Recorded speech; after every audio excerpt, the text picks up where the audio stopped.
All right, let's talk corporate, official government, and political felony crimes committed. Uh, we have.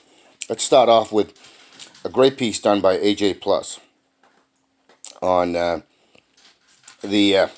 on the on PG&E and what they have committed along with their close conspirators and official positions in California, the California government, and the political backing that they have.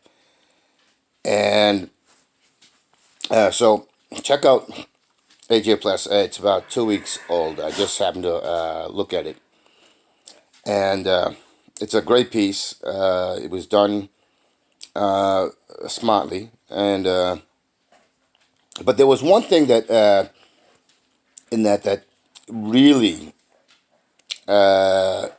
irritates. Well, more than irritates me is that they were talking to people and they kept on saying buy out, and made public PG&E's PG&E in California.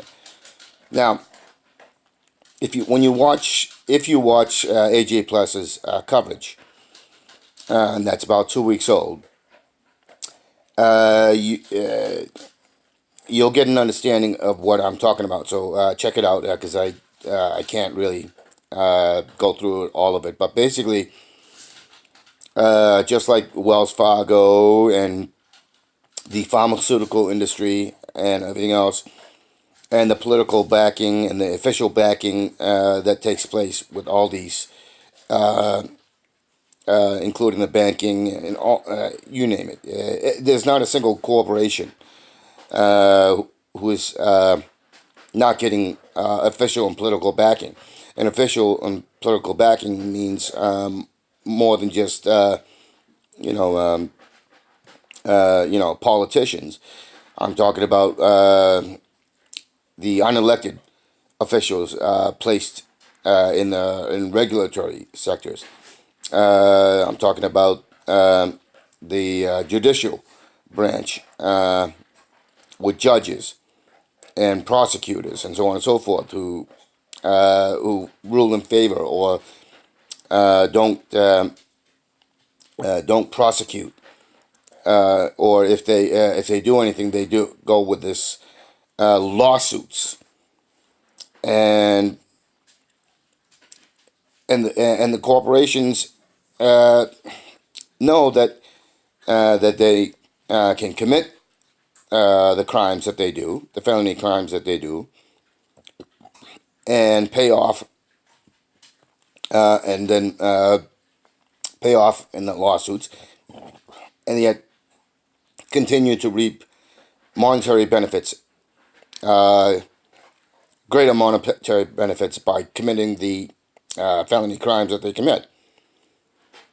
Now, if you kill somebody, if you kill dozens of people, and you make and you burn down entire towns and cities, and you continue to do this over and over and over and over again, and you are making billions from it, just as Wells Fargo commits crimes, knowing that they can commit the crimes, and they only pay a fraction of that. Not just not Wells Fargo, Bank of America, Citigroup, Chase, Morgan Stanley, all these.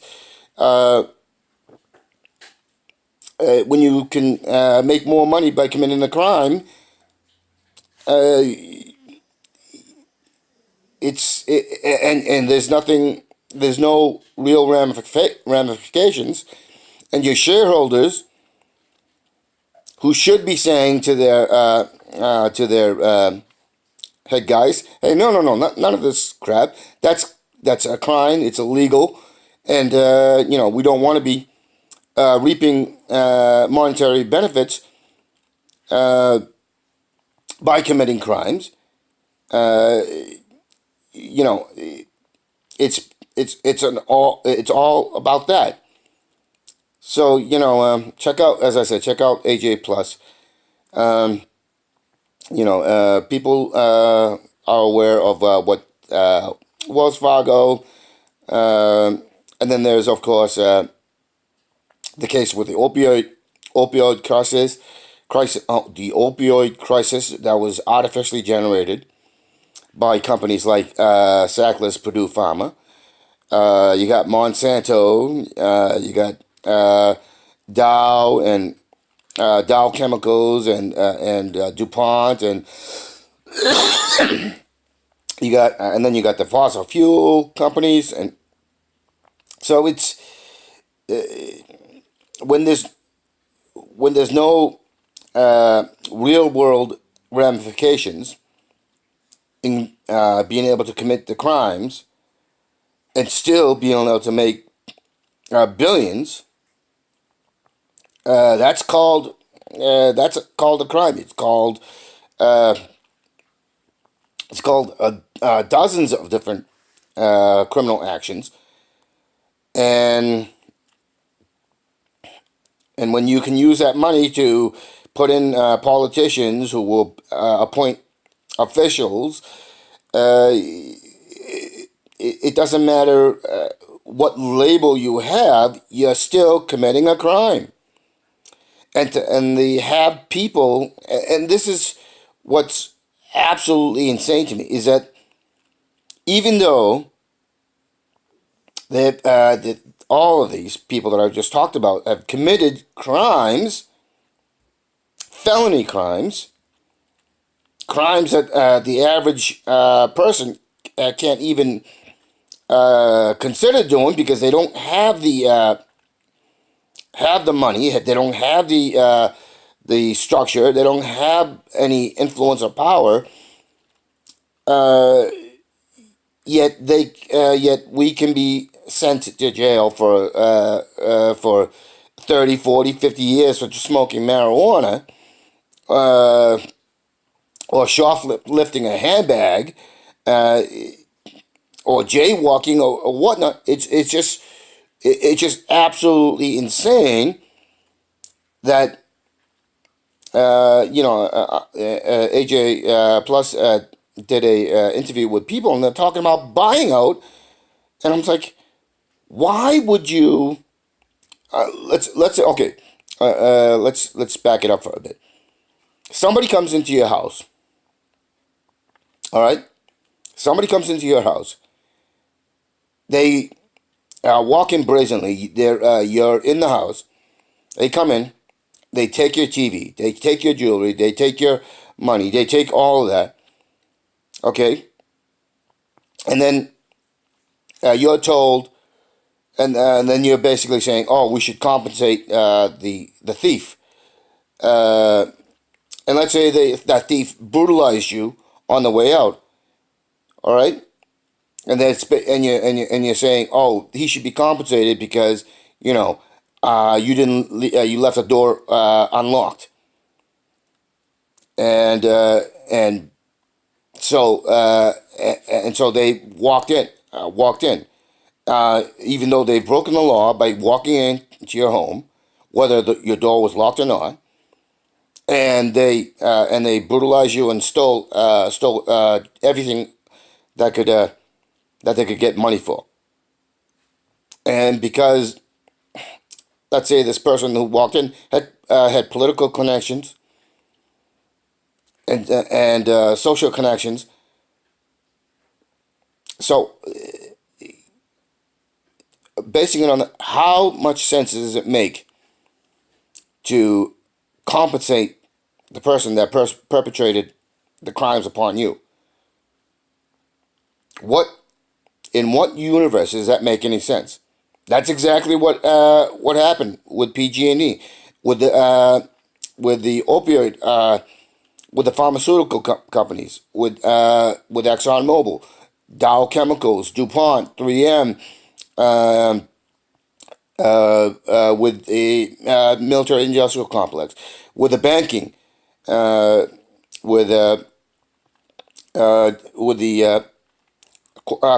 automobile corporations like GM and Chrysler and Ford. So how much sense does this make? It makes no sense. It's insane to want to compensate the criminals who are committing crimes. It makes no sense. You don't buy out. You take control of PG&E. You jail the politicians and the officials the politicians appointed, and you jail the heads of the corporations, the board members, and the shareholders, and anybody else in high enough positions connected to all of this. That is what you do. That is what we would face if we committed these sort of things. And all these companies get subsidies or welfare, which is coming out of our taxes, from your efforts, your you know, it makes no sense. I don't understand how people can consider compensating by buying out or bailing out. It's just like how the banks and other corporations got bailouts because they were too big to fail, even though they committed the crimes. It makes absolutely no logical sense. It makes no emotional sense. It makes no social sense. I can't understand. I don't.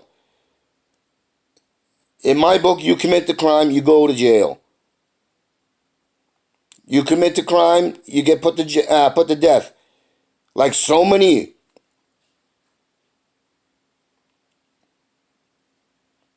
I mean, you got people that are on death row who murdered one or two people. They're being put to death, and I don't have a problem with that.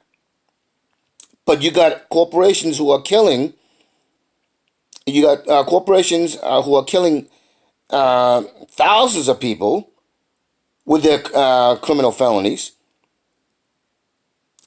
and yet they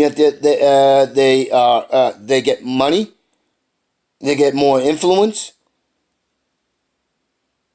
They're literally dipping their hands into the corporate expense piggy bank that is taxes from the taxpayers. So why isn't it that they're not put in jail? Why at a minimum, and not just for a couple of months, but for life? There are people that have committed crimes, which are almost which are no crimes, and the only reason they're crimes is because some arbitrary asshole who had political who got themselves in a political seat decided, we don't let's make that a crime. And people are put away in jail for life, robbing them of life and liberty for a non-crime. And you know what I'm talking about. So why do we accept that? Why do we accept that people can be put away for a quarter of their life or a half their life or even longer for crimes like such as possession of some narcotic, which only hurts them. The person that's actually using the drugs, and yet we have corporations, politicians, judges, prosecutors, and officials in regulatory agencies, and those that are in law enforcement. They're committing crimes that, through policy and that affect millions, it's in very harmful ways, and yet they get more money for it. They get more influence from it, and we should bail them out or buy them out. How does that make sense? It makes no sense whatsoever. I don't understand. I don't understand. Why is it that you should go to jail for a nothing burger while they commit world-class crimes, and they get rewarded for it? While they continue to turn your efforts, your ingenuity, and your everything, and into nothing more than they can literally dip their hands in it and grab it and take it for themselves. I don't understand. I don't understand. Somebody please explain to me how that makes any sense.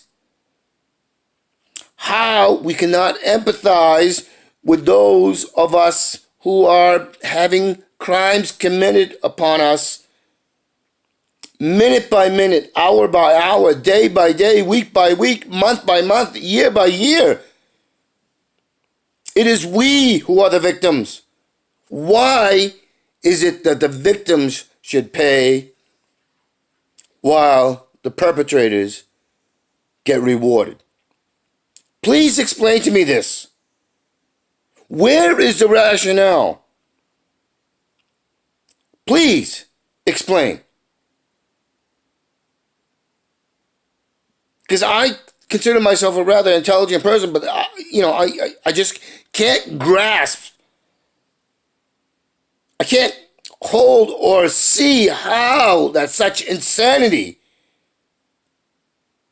could possibly be for the good of all.